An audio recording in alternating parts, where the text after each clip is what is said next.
नमस्कार, मैं हूं अंकुर और आप देख रहे हैं सत्य हिंदी का न्यूज बुलेटिन। एक नजर अब तक की सुर्खियों। हमेशा सटीक सर्वे के लिए जाने जाने वाले CSDS सर्वे ने अब हरियाणा को लेकर वोट फीसदी बताए हैं कि कौन कितने वोट पाएगा। बाकी सर्वे भी कांग्रेस को अधिक सीटें दे रहे हैं, लेकिन अब CSDS के सर्वे ने कांग्रेस को अधिक वोट फीसदी भी दिए हैं। CSDS लोकनीति के सर्वे के मुताबिक कांग्रेस को इस बार 42% वोट मिलता दिख रहा है, जबकि बीजेपी को 37% वोट शेयर मिल सकता है। इसके अलावा अन्य को 14% वोट मिलने का अनुमान लगाया गया है और BSP को 4%, JJP को 1%, आम आदमी पार्टी को 2 मिल सकते हैं। बता दें, 1% वोट में सीटों का बड़ा अंतर आता है। CSDS ने कांग्रेस को 5% अधिक वोट दिए हैं। संजय कुमार ने कहा कि कांग्रेस और बीजेपी के वोट परसेंटेज में 5 से 6% का गैप है और कांग्रेस निश्चित रूप से आगे दिखाई पड़ रही है। अगर ये गैप बना रहता है तो दोनों पार्टियों की सीटों के बीच दोगुनी से ज्यादा सीटों का अंतर दिखाई पड़ता है। इस वक्त सिर्फ यही कहा जा सकता है कि इस वोट शेयर के साथ कांग्रेस को बहुत आसानी से जीत मिल सकती है। CSDS लोकनीति के संजय कुमार ने कुछ दलों को साफ होने का भी संकेत दिया। उन्होंने कहा कि दुष्यंत चौटाला और अभय चौटाला की पार्टी इस बार कोई कमाल नहीं दिखा पा रही। संजय कुमार ने कहा कि इस बार निर्दलीय उम्मीदवारों ने अच्छा चुनाव लड़ा है और इनमें से कई जीत भी सकते हैं। दरअसल CSDS लोकनीति के सर्वे में JJP को 1% वोट शेयर दिया गया है, वहीं INLD को इस सर्वे में नाम भी नहीं लिया गया है। इसको लेकर संजय कुमार ने इशारों में कहा कि जो वोट शेयर इन पार्टियों का घटा है वो कांग्रेस के पक्ष में जा सकता है। बीजेपी को इसका फायदा नहीं होता दिख रहा है। महाराष्ट्र में मुख्यमंत्री माझी लाडकी बहन योजना को लेकर नए वाद विवाद का दौर शुरू हो गया। विपक्षी नेताओं ने इस योजना को लेकर सरकार पर निशाना साधा तो मुख्यमंत्री एकनाथ शिंदे ने महाविकास आघाड़ी के 2.5 साल के कार्यकाल पर सवाल उठाए। शिवसेना UBT के नेता आदित्य ठाकरे ने सोमवार को कहा कि लाडकी बहन योजना की सरकार को तब याद आई जब भाजपा चुनाव हारने लगी है। इस योजना के बारे में जो पहले 15,000 की बात कर रहे थे, अब 1,500 रुपए आ रहे हैं। जब इनकी सरकार वापस चुनी जाए तो ये 150 रुपए पर आएंगे। हम ये कहना चाहते हैं कि महाविकास आघाड़ी की सरकार बनने वाली है और हम ये लाडकी बहन योजना बनाकर दिखाएंगे। NCP शरद पवार नेता जितेंद्र आव्हाड ने कहा, कोई योजना महाराष्ट्र में चलने वाली नहीं है। इस कारण राज्य सरकार ने RBI से कहा कि 1 हफ्ते में 3,000 करोड़ रुपए दे दीजिए। उन्होंने कहा कि आजादी के बाद इस देश के इतिहास में कोई ऐसा राज्य नहीं रहा जिसने 1 हफ्ते में ही 3,000 करोड़ रुपए मांगे हों। वो इस पैसे को कैसे वापस करेंगे? लाडकी बहन योजना को लेकर विपक्ष एकनाथ शिंदे पर सवाल खड़े कर रहा है। इस बीच मुख्यमंत्री एकनाथ शिंदे ने कहा कि मुख्यमंत्री माझी लाडकी बहन योजना को लेकर विपक्ष पहले दिन से ही विरोध में था। इस कारण कोर्ट में भी गए। इनका काम है सिर्फ कहना। शिंदे ने कहा कि हम जो बोलते हैं वो करते हैं। सभी लोगों के लिए हमने योजना बनाई है। विपक्ष को पता है कि लोकसभा वाली बात नहीं रही, हमारी जनता से लेना देना है। बता दें, महाराष्ट्र में विधानसभा चुनाव इसी साल के अंत तक होने हैं, लेकिन अभी तारीखों की घोषणा नहीं हुई है। नेशनल कॉन्फ्रेंस के नेता और पूर्व मुख्यमंत्री फारूक अब्दुल्ला ने सोमवार को कहा कि जम्मू कश्मीर विधानसभा चुनाव के बाद बीजेपी को सत्ता से बाहर रखने के लिए नेशनल कॉन्फ्रेंस महबूबा मुफ्ती के नेतृत्व वाली पीपुल्स डेमोक्रेटिक पार्टी यानी PDP के साथ चुनाव के बाद गठबंधन करने के लिए तैयार है। पत्रकारों की ओर से उनसे पूछा गया कि क्या वो PDP के साथ गठबंधन करना चाहेंगे, तो उन्होंने कहा कि क्यों नहीं, इससे क्या फर्क पड़ता है। उनका कहना है कि वो सभी एक ही चीज के लिए काम करते हैं, भले ही वो एक दूसरे के प्रतिद्वंदी हों, लेकिन उन्हें इससे कोई आपत्ति नहीं। फारूक अब्दुल्ला ने यह भी कहा कि उनको यकीन है कि कांग्रेस भी इससे कोई आपत्ति नहीं जताएगी। फारूक अब्दुल्ला से जब ये पूछा गया कि अगर गठबंधन की सरकार बनती है तो क्या वो CM होंगे, इसके जवाब में उन्होंने कहा, मैं मुख्यमंत्री नहीं बनूंगा, मैंने अपना काम कर दिया है। अब मेरी समस्या ये होगी कि हम एक मजबूत सरकार कैसे बना सकते हैं। ईरान के supreme leader Ayatollah Syed Ali Khamenei ने कहा कि अल-अक्सा स्टॉर्म ऑपरेशन ने इजरायल को 70 साल पहले पीछे कर दिया है। बता दें, पिछले साल हमास ने 7 अक्टूबर को ऑपरेशन अल-अक्सा फ्लड या ऑपरेशन अल-अक्सा स्टॉर्म नाम से इजरायल पर हमला किया था। अब इसको 1 साल हो गया है। इसी मौके पर खामेनी ने कहा कि इस ऑपरेशन ने इजरायल को 70 साल पीछे कर दिया है। बता दें, विश्लेषक कहते हैं कि ईरान की बड़ी योजना है कि इजरायल को धीरे धीरे खत्म किया जाए, अमेरिका के सहयोगियों को कमजोर किया जाए और क्षेत्र में अमेरिका के प्रभाव को कम किया जाए। इसको ईरान की योजना बताई है कि वो ये करने के लिए इजरायल को हमास, हिजबुल्ला, हूती, इराक में ईरान समर्थक शिया चरमपंथी और वेस्ट बैंक के मिलिटेंट की मदद से चारों तरफ से इजरायल को घेर रहे हैं। और ईरान की रणनीति है कि फिलिस्तीनियों और लेबनानियों की मौत हो, लेकिन एक भी ईरानी शख्स ना मरे। बता दें, जिस प्रकार से खामेनी ने बयान दिया है उसमें साबित होता है कि ईरान अपने मंसूबे पर कामयाब होता दिख रहा है। पिछले साल इसराइल पर हुए हमले की बरसी के दिन हमास ने इसराइल के सबसे बड़े शहर पर रॉकेट दागे हैं। हमास ने हिजबुल्लाह के रॉकेट हमलों के बाद हमला किया। सोमवार को तेल अवीव पर दागे गए इन रॉकेट हमलों में 2 इजरायली नागरिक घायल हुए हैं। ये दोनों महिलाएं हैं। इजरायली डिफेंस फोर्स यानी IDF ने बताया कि गजा के खान यूनिस से तेल अवीव पर 5 रॉकेट दागे गए। इसके अलावा दक्षिणी गजा से 4 रॉकेट दागे गए थे, जिनमें 3 को इंटरसेप्ट कर लिया गया। इजरायली सेना ने कहा कि वो लेबनान और गजा में हिजबुल्लाह और हमास के ठिकानों पर हमले कर रहा है। इस बीच 7 अक्टूबर की बरसी पर उत्तरी इजराइल पर हिजबुल्लाह ने मिसाइलें दागी, जिनमें 10 लोग घायल हुए हैं। इजरायली सेना ने हमले के बाद उत्तरी गजा के लोगों को इलाका खाली करने की चेतावनी दी। ईरानी राष्ट्रपति पेजेशकियान और डच प्रधानमंत्री डिक स्कोफ ने क्षेत्र में बढ़ते तनाव और ईरान की न्यूक्लियर डील पर फोन पर बात की।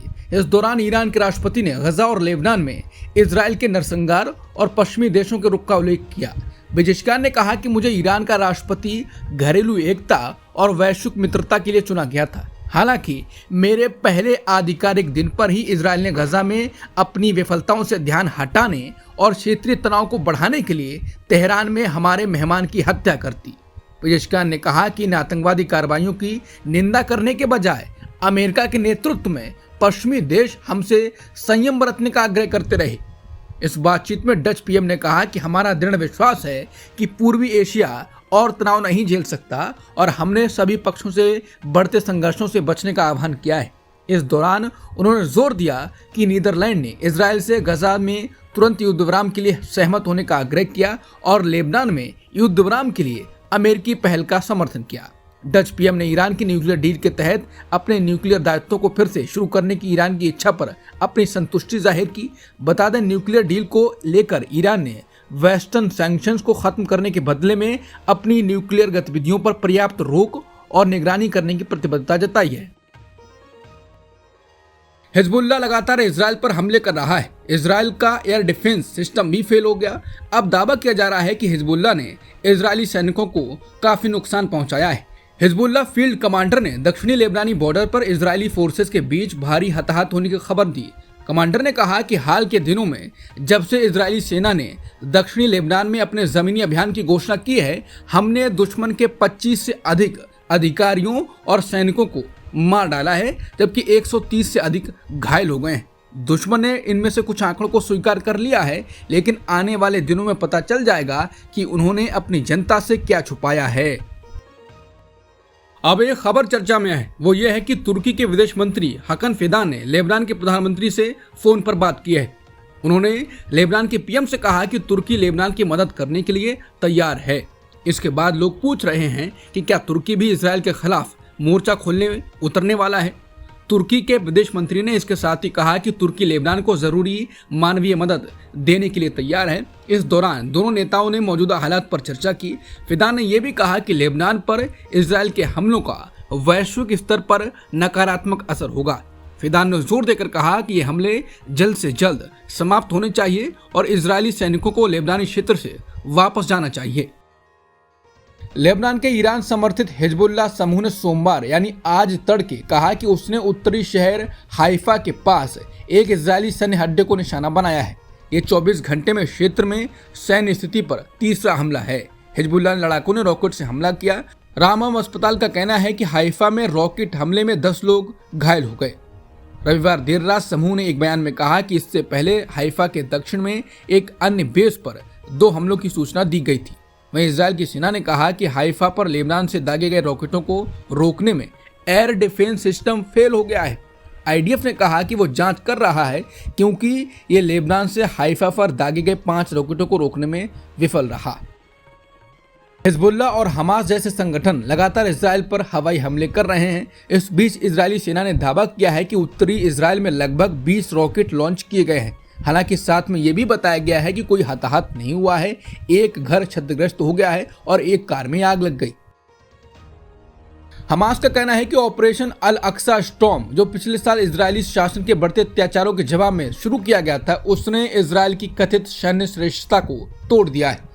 खलील अल हया ने कहा कि ऑपरेशन को अंजाम देते हुए फलस्तीनी लड़ाकों ने वीरतापूर्ण काम किए, जिन्होंने शक्ति संतुलन को बदल दिया। उन्होंने कहा कि हमारा उद्देश्य स्पष्ट है, हम अपनी जमीन और पवित्र स्थलों की पूरी आजादी चाहते हैं।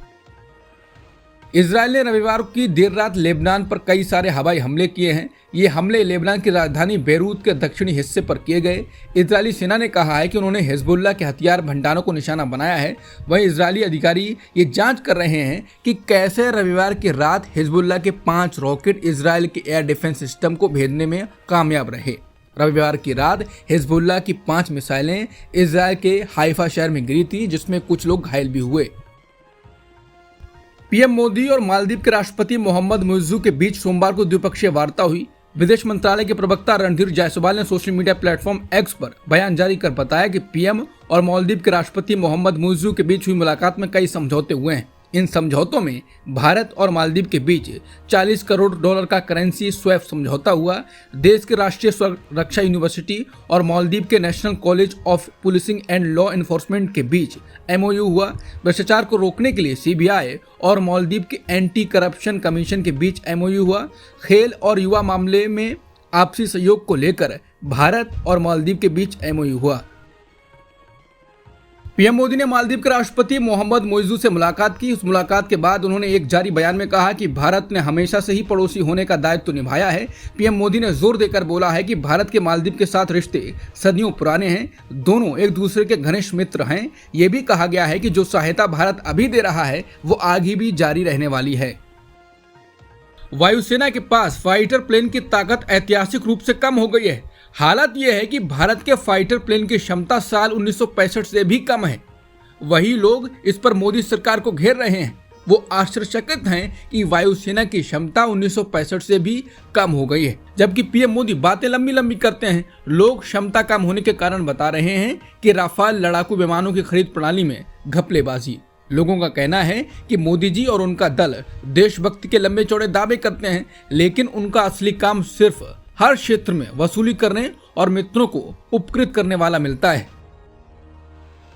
भारतीय वायुसेना की ताकत 1965 से भी कम होने पर air chief marshal Amarpreet Singh का कहना है कि जो कुछ भी हमारे पास है उसी से लड़ने को प्रतिबद्ध हैं। उन्होंने कहा कि हमारा ध्यान मौजूदा एसेट्स के संरक्षण और कर्मियों को उनके सही तरीके से उपयोग करने के लिए ट्रेनिंग देने पर है। वायुसेना प्रमुख ने कहा कि स्वदेशी हल्के लड़ाकू विमानों का उत्पादन समय से पीछे चल रहा है, उसको तेज करने की जरूरत है। इसके साथ ही नए मल्टी रोल वाले फाइटर प्लेन विमानों की जरूरत कल से ही है, लेकिन अभी तक कोई निर्णय नहीं लिया गया है। गौरतलब है कि वायुसेना ने 2018 में मेक इन इंडिया योजना के तहत 114 मल्टी रोल फाइटर प्लेन खरीदने की प्रक्रिया शुरू की थी, लेकिन पिछले 6 साल से कोई प्रोग्रेस नहीं दिख रही है। दिल्ली के राउस एवेन्यू कोर्ट ने बिहार के पूर्व मुख्यमंत्री लालू प्रसाद यादव और उनके बेटों को लैंड फॉर जॉब मामले में जमानत दे दी। समाचार एजेंसी ANI और PTI दोनों ने ही इस खबर की पुष्टि की। इस मामले में लालू प्रसाद यादव के साथ उनके दोनों बेटों तेजस्वी यादव और तेज प्रताप यादव भी अभियुक्त हैं। हालांकि इन सभी को 1 लाख रुपए का बेल बॉन्ड भरना पड़ेगा। इस मामले में अब अगली सुनवाई 25 अक्टूबर को होगी। बेल मिलने के बाद तेजस्वी यादव ने मीडिया को दिए अपने बयान में कहा कि हमारे खिलाफ राजनीतिक साजिश की गई है और सरकारी एजेंसियों का गलत इस्तेमाल किया गया है। इस मुकदमे में कोई भी दम नहीं है, हम इस केस को जरूर जीतेंगे। बता दें, लालू यादव पर आरोप है कि रेल मंत्री रहते हुए उन्होंने ग्रुप D में नौकरी देने के बदले जमीनें ली थीं। उत्तर प्रदेश के गाजियाबाद में डासना मंदिर के विवादित मुख्य पुजारी यति नरसिंहानंद के खिलाफ अब एक और FIR दर्ज की गई। यह FIR महाराष्ट्र के ठाणे में दर्ज की गई। इससे पहले यूपी में नरसिंहानंद के खिलाफ FIR दर्ज की गई थी। उन्होंने इस्लाम के खिलाफ आपत्तिजनक टिप्पणी की। इसी को लेकर कई जगहों पर विरोध प्रदर्शन हो रहे हैं। यति नरसिंहानंद ने कुछ दिनों पहले पैगंबर मोहम्मद साहब के खिलाफ विवादित टिप्पणी की थी। इसका वीडियो सोशल मीडिया पर वायरल हुआ। इसको लेकर यूपी और महाराष्ट्र में प्रदर्शन हुए।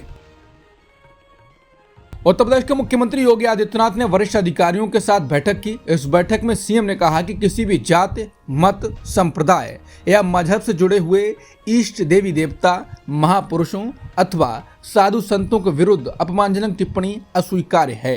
हालांकि सीएम ने यह भी कहा कि विरोध के नाम पर अराजकता भी बर्दाश्त नहीं की जाएगी। सभी मत, मजहब, संप्रदाय के लोगों को एक दूसरे का सम्मान करना होगा। महिला जिम्नास्ट दीपा कर्माकर ने सोमवार को संन्यास का ऐलान कर दिया। उन्होंने कहा कि मैंने बहुत सोचने के बाद ये निर्णय लिया है। उन्होंने समर्थन के लिए त्रिपुरा सरकार, जिम्नास्टिक फेडरेशन और भारतीय खेल प्राधिकरण का धन्यवाद किया। दीपा कर्माकर ने कहा कि मैं भले ही रिटायर हो रही हूं, लेकिन जिम्नास्टिक से मेरा कनेक्शन कभी नहीं टूटेगा। मैं चाहती हूं कि इस खेल को कुछ वापस दे सकूं। सनथ जयसूर्या को श्रीलंकाई क्रिकेट टीम का हेड कोच बना दिया गया है। श्रीलंका क्रिकेट की एग्जीक्यूटिव कमेटी ने जयसूर्या को हेड कोच बनाने का फैसला सोमवार को लिया।